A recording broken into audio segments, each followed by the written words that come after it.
کراچی سے نقل مکانی کیے ہوئے اور اسلام آباد میں جنت مکانی بنے ہوئے ہمیں کامل 31 برس ہو چکے ہیں۔ ان 31 برسوں میں شہر کراچی پر کیا کچھ نہ بیت گئی، کچھ نہ پوچھیے۔ ہم تو اپنے شہر مالوف میں اپنی ہر آمد کے موقع پر اس شہر کے باسیوں کی سنسان اور ساکت صورتیں دیکھ کر اپنی اس حسرتوں کی دلی اور حیرتوں کے روما سے نعیم صدیقی مرحوم کے الفاظ میں یہ پوچھتے ہی رہ جاتے ہیں کہ اے شہر دلبر بول کچھ، کیا تجھ پہ گزرے حادثے، کیوں ہیں دیگرگوں کا حقوق، کیوں اجنبی ہیں بامدر۔ پر جواب کہیں سے نہیں ملتا، ملے بھی کیسے؟ وہ لاجواب لوگ اب اس شہر میں رہے کہاں جو ہمیں جواب دے سکتے تھے۔ ہر دفعہ ایک نئی سناؤنی سننے کو مل جاتی ہے۔ مثلا کچھ سنا تم نے؟ اب کے برس کے جاتے جاتے تمہارا یار طرحدار غضنفر بھی چلا گیا۔ یہ سن کر غضنفر کے ساتھ بیتی راتیں، شامیں، دوپہریں اور صبح صبیح کی ولولہ انگیز لہریں سب کی سب آنکھوں میں مچلنے لگتی ہیں۔ مگر خیر، غضنفر کا قصہ چھوڑیے، وہ پھر کبھی صحیح، کیونکہ یہ قصہ اس کے ساتھ گزاری ہوئی عمر کی طرح طولانی ہے۔ غضنفر بتدریج نابینا ہو گیا تھا۔ اس کی جد و جہد بھری زندگی کی کہانی اگر ہماری زندگی نے مہلت دی تو کسی روز بکھیر دی جائے گی۔ اس وقت فقط یہ بتانا مقصود تھا کہ اس شہر کی ہم سے اجنبیت بڑھ جاتی ہے ہر آمد پر۔ کیسے نہ بڑھے؟ چپکے چپکے یوں تیزی سے شہر کا نقشہ بدلا ہے، ہم گویا اصحاب کہف ہیں اور غاروں سے آئے ہیں۔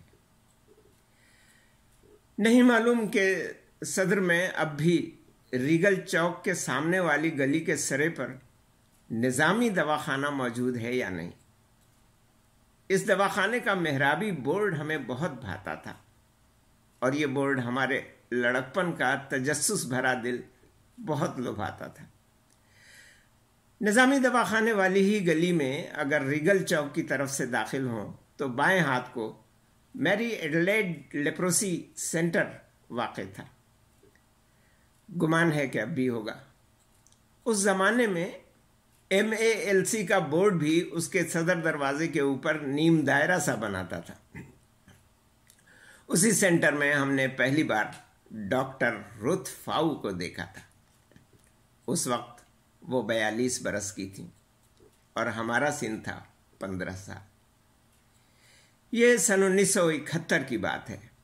ڈاکٹر رتھ فاؤ گویا ڈھلتی جوانی سے ادھیڑ عمری کی طرف مائل تھیں۔ بوائے کٹ بال، تر و تازہ چہرہ اور چہرے پر مسکراہٹ۔ ان کی دید کا پہلا منظر حافظے میں کچھ یوں محفوظ ہے کہ وہ شلوار قمیض پر ایپرن پہنے اور گلے میں اسٹیتھوسکوپ لٹکائے تھوڑی دیر کو اپنے کمرے سے باہر نکلی تھیں، ایک بوڑھے جزامی مریض سے یورپی لہجے اور ٹوٹی پھوٹی اردو میں فقط یہ پوچھنے کو کہ بابا تم کیوں روٹا ہے؟ انتظار کی قطار میں بیٹھا ہوا بوڑھا بے بسی کی تصویر بنا کراہ رہا تھا اور سسکیاں بھر رہا تھا۔ ڈاکٹر رتھ فاؤ نے اسے جس طرح تسلیاں دیں اس سے ہمارا دل بھی بھر آیا۔ ابھی یہ دل پتھر نہیں بنا تھا، کیا خبر کوئی آنسو بھی امڈ آیا ہو۔ جاتے جاتے ہمیں آپ دیدہ دیکھ کر وہ ہمارے سر پر بھی ہاتھ پھیرتی گئیں۔ ان ہاتھوں کا لمس اپنے بکھرے بالوں میں آج بھی محسوس ہوتا ہے۔ اس زمانے میں ہم ہر بدھ کے بدھ MALC میں ابا جان کی دواؤں کی خوراک لینے جاتے تھے۔ ابا جان خدا نخواستہ کوڑھ یا جزام کے مریض نہ تھے۔ بڑے بھائی محترم محفوظ الرحمن صدیقی نے بتایا کہ یہ اس زمانے کی بات تھی کہ جب ابا جان اپنی ملازمت کے سلسلے میں گورکھپور میں مقیم تھے۔ ہندوستان کا یہ شہر نیپال کی ترائی میں واقع ہے۔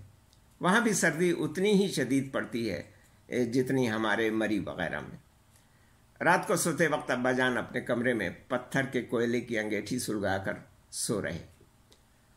صبح فجر کے وقت جب نماز کے لیے مسجد نہیں پہنچے تو لوگوں کو تشویش ہوئی. دروازہ توڑ کر کمرہ کھولا گیا. ابا جان بے ہوشی کے عالم میں تھے اور منہ سے عجیب عجیب آوازیں نکل رہی تھیں. اس وقت اللہ کے فضل و کرم اور لوگوں کے بروقت اقدام سے جان تو بچ گئی، مگر کوئلے سے خارج ہونے والی کاربن مونو آکسائڈ گیس اپنا کام کر چکی تھی.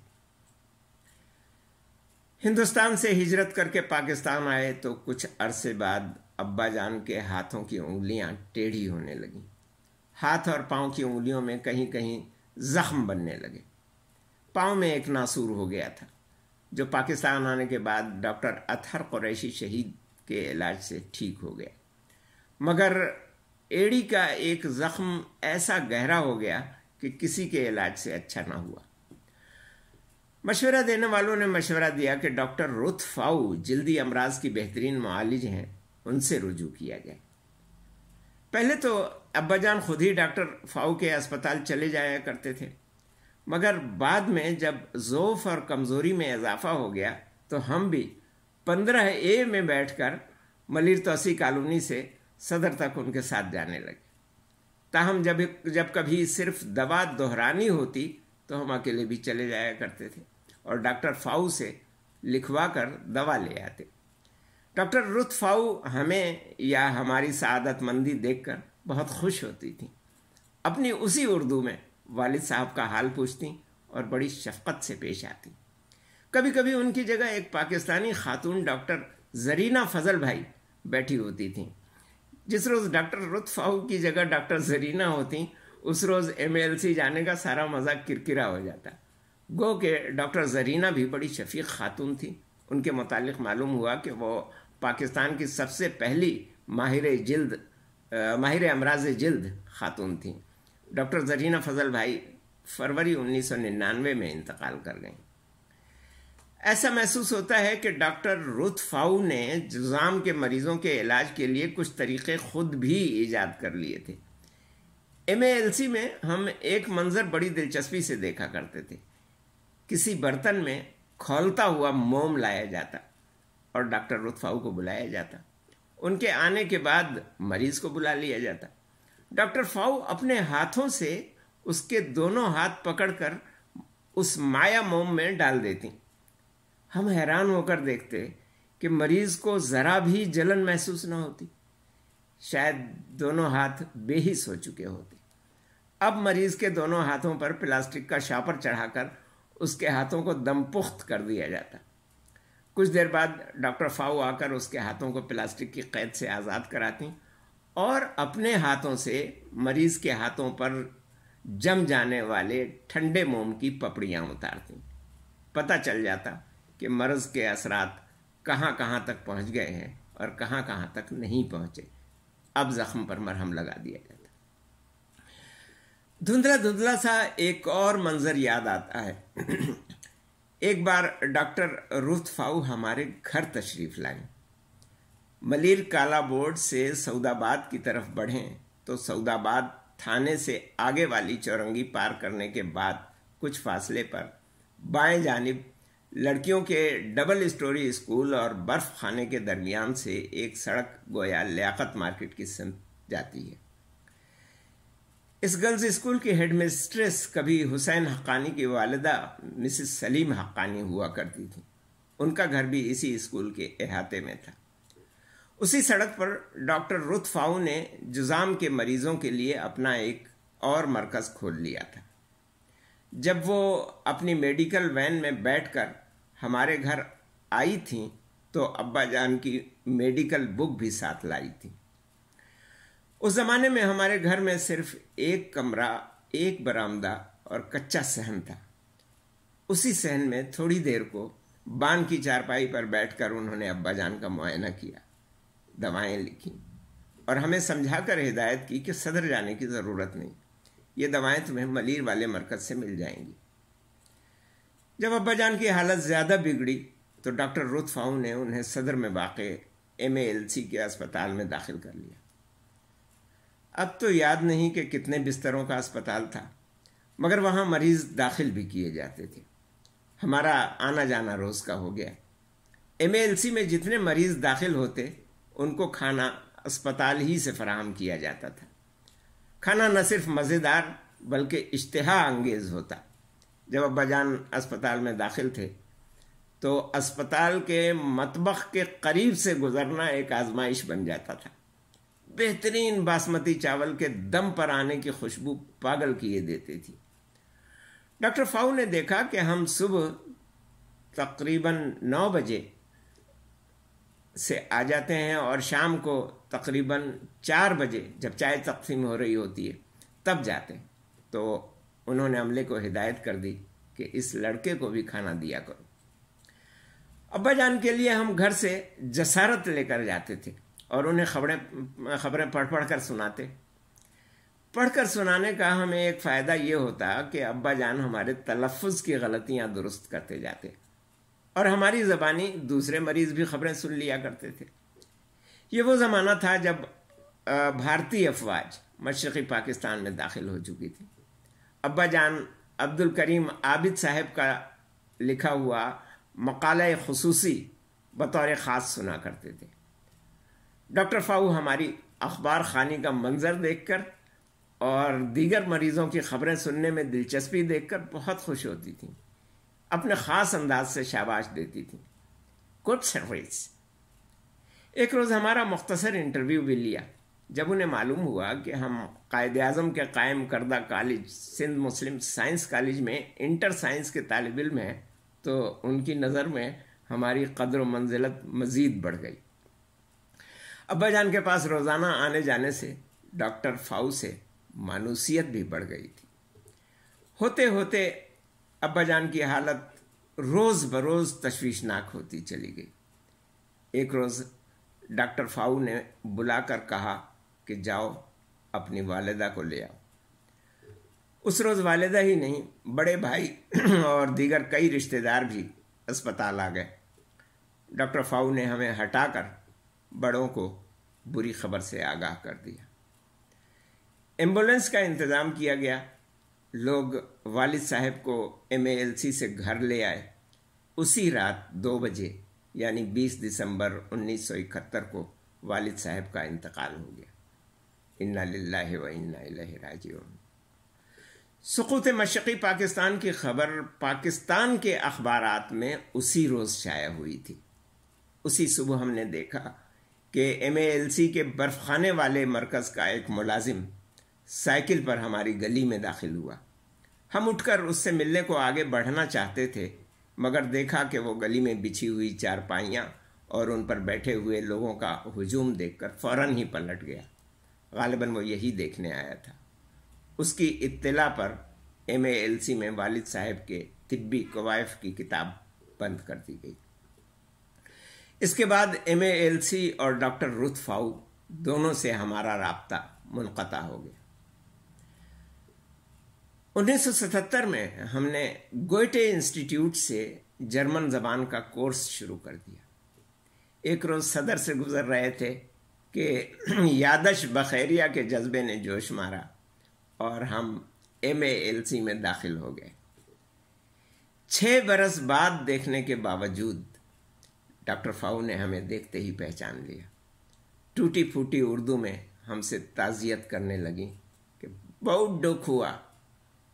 مگر جب ہم نے اپنی استانی فراو آئک جیسے اہل زبان کے لہجے میں ان کا شکریہ خالص ڈوئچے اسپراخے یعنی جرمن زبان میں اور درست شین قاف کے ساتھ کیا تو وہ دنگ رہ گئی. ان کی خوشی اور حیرت دیدنی تھی. ہم سے مزید کچھ سوالات کیے اور ہم سے مزید خوش ہو کر اپنے پرس سے 500 روپے نکال کر ہمیں دینے لگی. ہم نے 9 کہہ کر انکار کیا تو ماؤں کسی خفگی سے ڈانٹا. اسسٹ ہیئر آؤٹ سائڈ شون، یہ تمہارا انعام ہے.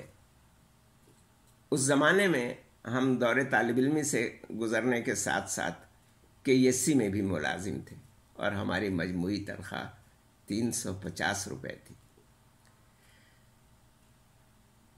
ڈاکٹر رتھ کاترینا مارتھا فاؤ اصلاً مشرقی جرمنی کی تھیں. وہ 9 ستمبر 1929 کو مشرقی جرمنی کے شہر لائپزگ میں پیدا ہوئیں۔ یہ شہر برلن کے جنوب میں اس سے کوئی 150 کلومیٹر کے فاصلے پر واقع ہے اور سلطنت روما کے زمانے سے اپنی ثقافت، موسیقی، اشاعتی اداروں اور تجارتی مراکز کے حوالے سے شہرت رکھتا ہے۔